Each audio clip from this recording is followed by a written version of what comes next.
한 목소리로 봉독하겠습니다. 시작.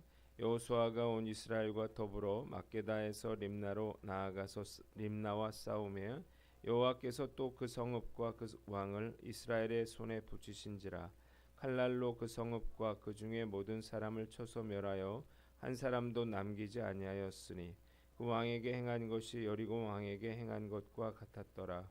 여호수아가 또 온 이스라엘과 더불어 림나에서 라기스로 나아가서 대전하고 싸우더니 여호와께서 라기스를 이스라엘의 손에 넘겨준지라.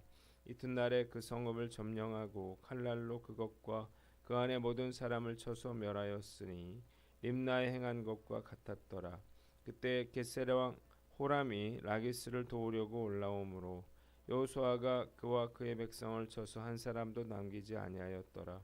여호수아가 온 이스라엘과 더불어 라기스에서 에글론으로 나아가서 대진하고 싸워 그날에 그 성읍을 취하고 칼날로 그것을 쳐서 그 중에 있는 모든 사람을 당일에 진멸하여 바쳤으니 라기스에 행한 것과 같았더라.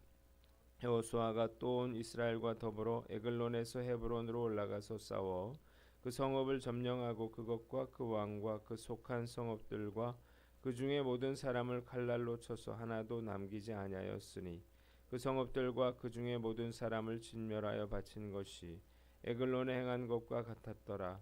여호수아가 온 이스라엘과 더불어 돌아와서 드빌에 이르러 싸워 그 성읍과 그 왕과 그 속한 성읍들을 점령하고 칼날로 그 성읍을 쳐서 그 안에 모든 사람을 진멸하여 바치고 하나도 남기지 아니하였으니 드빌과 그 왕에게 행한 것이 헤브론에 행한 것과 같았으며 림나와 그 왕에게 행한 것과 같았더라.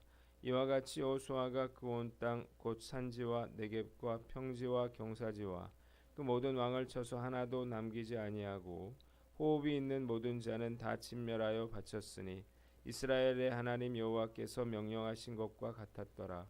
여호수아가 또 가데스 바네아에서 가사까지와 온 고센 땅을 기브온에 이르기까지 침해 이스라엘의 하나님 여호와께서 이스라엘을 위하여 싸우셨으므로 여호수아가 이 모든 왕들과 그들의 땅을 단번에 빼앗으니라.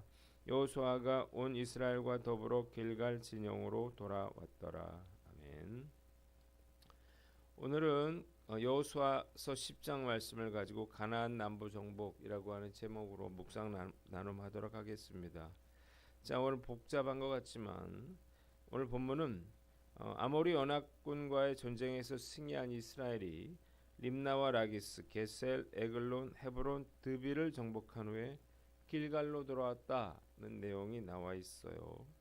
먼저 29절로 30절은 림나를 정복한 이야기, 그리고 31절로 32절은 라기스를 정복한 이야기, 그리고 33절 게셀이 나와 있고 34절로 35절에는 에글론을 정복한 이야기가 나와 있어요. 그리고 36절, 37절 헤브론을 정복한 이야기, 그리고 38절로 39절은 드빌을 정복한 이야기가 나와 있습니다. 그리고 40절로 43절은 여호수아가 가나안 남부를 다 정복하고 길갈로 돌아왔다고 하는 내용이 오늘 본문에 나와 있습니다. 오늘 본문이 우리에게 주는 교훈이 있는데 첫째로 철저하게 순종하라는 것입니다. 자, 여호수아는 가데스 바네아에서 가사에 이르기까지 남부 지역 전체를 점령했고 단 한 명의 생존자도 남겨두지 않았습니다. 여호수아와 이스라엘 군대는 점령하는 성읍마다 모든 사람을 쳐서 멸하거나 진멸하여 하나님께 바쳤다, 이렇게 되어 있습니다. 여호수아가 이스라엘 군대가 단번에 가나안 남부를 정복할 수 있었던 것은 그들이 하나님의 명령에 철저하게 순종했기 때문이에요. 철저하게 하나님께 순종할 때 우리는 하나님의 동역자가 될 수 있고 승리를 경험할 수가 있게 되는 것입니다. 그렇다면 하나님께서 가나안을 정복하되 가나안 거민들까지 이렇게 진멸하라 말씀하신 이유가 무엇인가? 첫째로 가나안 땅이 약속의 땅이었기 때문입니다. 가나안 땅은 한 사람 아브라함을 통해서 한 민족을 이루고 그리고 온 인류를 구원하기 위한 약속의 땅이었어요. 그래서 이 가나안 땅은 반드시 정복되어야만 했습니다. 둘째로 가나안을 심판하는 도구로, 그러니까 이스라엘을 가나안을 심판하는 도구로 사용하시기 위함이었다는 것입니다. 가나안 땅은 성적으로 타락한 도시고 그리고 우상 숭배와 온갖 부패함으로 얼룩졌던 땅이었습니다. 이 땅에는 점치는 자와 무당으로 가득했고 폭력과 살인과 죄악의 땅이었어요. 그래서 하나님은 이스라엘 백성들을 심판의 도구로 택하셨습니다. 그래서 여호수아는 가나안 땅을 정복할 뿐만 아니라 그들을 진멸해야 했던 거예요. 여호수아와 이스라엘 군대는 가나안을 진멸하라고 하는 하나님의 명령에 철저하게 순종했고 그래서 단번에 이 가나안 남부 지역을 점령할 수가 있었습니다. 그런데 안타깝게도 지파별로 웬만큼 땅을 정복하게 되자 이 명령은 지켜지지 못했습니다. 이스라엘 백성들이 가나안 족속들을 종으로 삼아 힘들고 어려운 일들을 시키고 싶어 했기 때문이에요. 그들은 하나님의 명령을 어겼고 가나안 족속들과 더불어 살게 됩니다. 그 결과 그들은 약속의 땅 가나안을 완전히 차지하지 못했고 그리고 무엇보다 가나안의 죄악에 물들어 버리고 말았다는 것입니다. 종으로 부르기 위해서 남겨둔 가나안 족속들로 인해서 이스라엘 백성들이 가나안의 성적 타락과 우상 숭배에 물들고 만 것입니다. 이로 인해서 죄악으로 인해 가나안을 진멸하시기 위해 하나님의 도구로 선택되었던 이스라엘 백성들이 오히려 하나님의 징계의 대상으로 바뀌고 말았습니다. 그들의 불신앙과 불순종의 결과로 남겨둔 가나안 거민들은 장차 이스라엘 백성들에게 올무와 덫이 되고 채찍과 가시가 되고 그리고 이스라엘 백성들은 무서운 불순종의 대가를 치르게 되었다는 것입니다. 하나님께서 당신의 백성들에게 이렇게 절대적인 순종을 요구하시는 이유가 있는데 타협은 불순종의 길이고 고통의 길이기 때문이에요.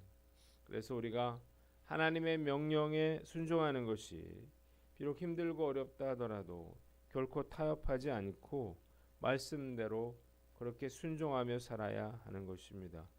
철저한 순종이 축복의 길이고 그리고 승리의 길이고 평안의 길이라고 하는 사실을 깨달으시기를 바랍니다.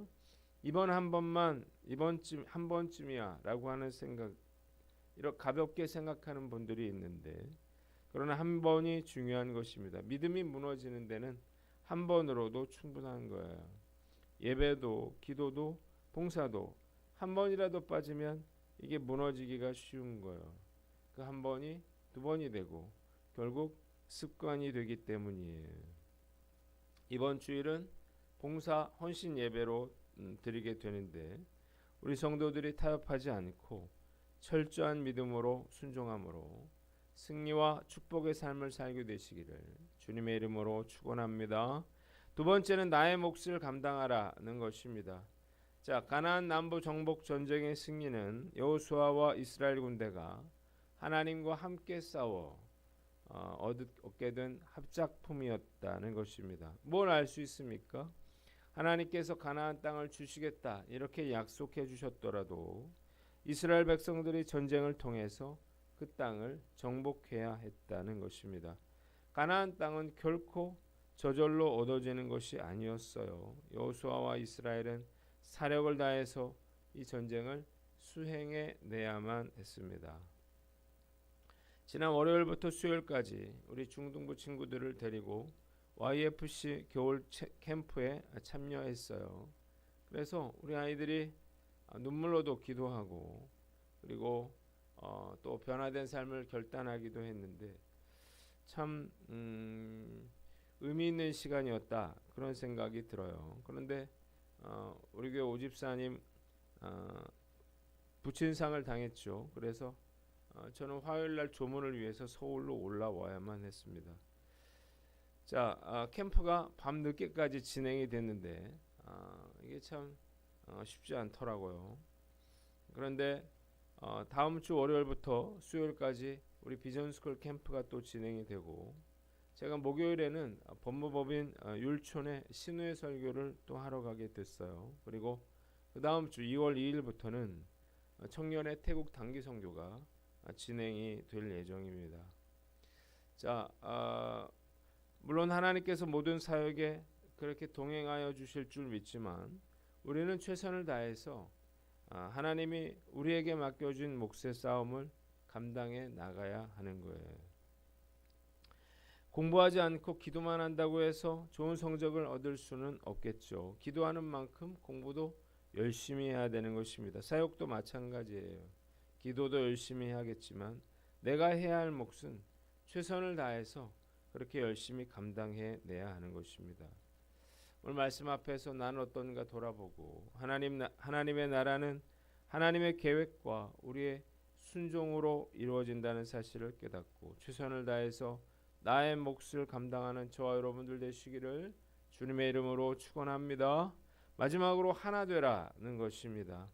자, 말씀을 묵상하면서 그가 남부 도시들을 정복하러 갈 때마다 온 이스라엘과 더불어 싸웠다.